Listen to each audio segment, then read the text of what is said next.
কি জানতে চাও? ব্রাহ্মণ তখন হাত জোর করে বলছে, অপরাধ নেবেন না, একটা কথা জিজ্ঞাসা করব। আমার তো হাত নেই, আমার হাত দুটো কাটা। আমার হাত দুটো কাটা হলো কেন আমি জানতে এসেছি, কিন্তু তার সত্ত্বেও আপনার কাছে আমি পরিবার পূর্ণমহ। তো আপনি যদি মানুষের ভূত ভবিষ্যৎ বর্তমান বলতে পারেন, তাহলে আপনি একটা ভালো মেয়ে দেখে বিয়ে করতে পারতেন না?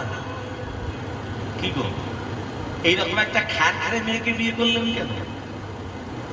আপনি প্রবেশ করা মাত্রই আপনাকে ঠক্কর দিতে শুরু করলো। তত্ত্বটা দেখো। ব্রাহ্মণ তখন বলছে, যেই বলেছে জ্যোতিষী বলছে, ব্রাহ্মণ,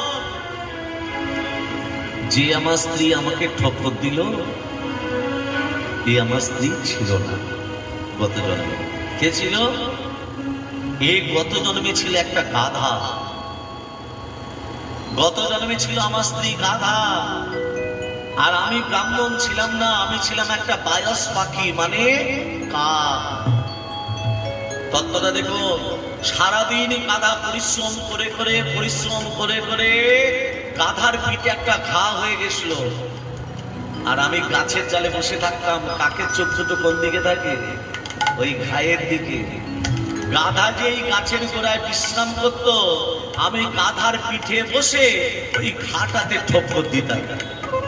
যত ঠক্কর দিতাম, গাধা তো মুখে বলতে পারতো না, কষ্ট পেত আর ভগবানকে ডাকত। এইভাবে প্রতিদিন ঠক্কর দিতে আমার ঠোঁটটা একদিন গাধার হাড়ে ঢুকে গেছে। প্রতিদিন ঠক্কর দিতাম তো, গাধার হাড়ে ঢুকে গেছে। গাধা কি করলো? যন্ত্রণা ছটফট করতে মনে মনে ভাবলো, এ দেহ আর রাখবো না। জলে ঝাঁপ দিয়ে বিসর্জন দেবে বলে গাধা ঠিক করলো।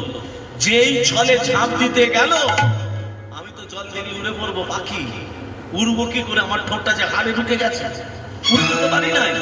গাধা যখন হরিবল হয়ে গেল, আমিও গাধার সঙ্গে হরিবল হয়ে গেলাম। দুজনে মরে, গাধা হয়েছে আমার বউ, আমি হয়েছি ওর স্বামী। গত জন্মে যেমন আমি কাক হয়ে ওর পিঠে ঠক্কর দিতাম, গাধা মুখে বলতে পারতো না, ভগবানকে ডাকতো।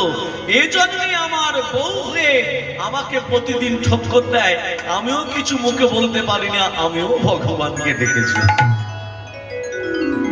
তাহলে মা, অবশ্যমেব ভক্তব্যম কৃত কর্ম শুভাশুভ, অবশ্যই আমাদের ফল ভোগ করতে হবে কৃত কর্মের ফল। ব্রাহ্মণ তখন বলছে, আমার হাত দুটো কাটা হলো কেন?